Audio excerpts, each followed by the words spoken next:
Why greed never feels like enough. There is a sin that never feels finished. No matter how much it takes, it still feels empty. Greed is not hunger. It is anxiety disguised as desire. You tell yourself you are just preparing, just being wise, just securing the future. But Christianity warns, greed does not begin with excess. It begins with fear. Fear of not having enough, fear of being left behind, fear of losing control. Greed whispers, take more, just in case, just a little longer. And it sounds reasonable. You do not steal, you do not cheat, you do not break laws.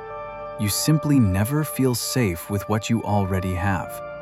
That is why greed survives, because it wears the mask of responsibility. Christianity does not define greed as owning much. It defines greed as trusting possessions more than God. The greedy heart is not attached to money. It is attached to certainty. If I have enough, nothing can hurt me. But Scripture says, what you cling to eventually owns you. Greed changes how you see the world. People become competition. Time becomes currency. Blessings become threats. Someone else's gain feels like your loss. And slowly, almost invisibly, your soul tightens. You pray, but your prayers sound different. Less surrender, more calculation. Protect what I have. Don't let me lose. Keep me ahead. Greed does not ask, how can I serve? It asks, how can I secure? And security becomes the idol. Jesus warned, not because wealth is evil, but because it promises what it cannot give: peace, safety, rest. The rich fool in Scripture built bigger barns, not to feed others, but to silence fear. And that night, his soul was required. Greed never prepares you for death. It distracts you from it. It keeps you busy accumulating so you never ask why. Greed does not scream. It reassures. You're doing well. You're being smart. You deserve this. Until generosity feels risky. Until sharing feels like loss.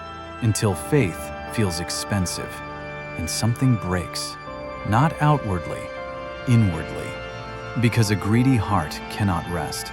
It is always calculating, always measuring, always guarding. And what you guard cannot be enjoyed. You own it, but it owns your peace. Christianity teaches you cannot serve both God and wealth, not because God hates money, but because money demands loyalty.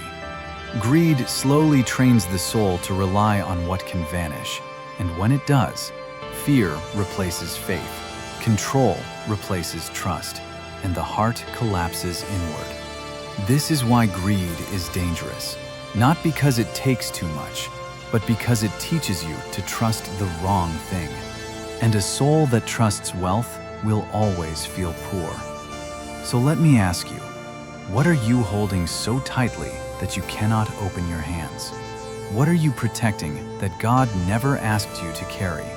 Because greed is not cured by having less. It is healed by trusting more. And the moment you release what you thought kept you safe, you discover something shocking. You were never protected by what you owned. You were protected by what you trusted. And that is why greed never feels like enough.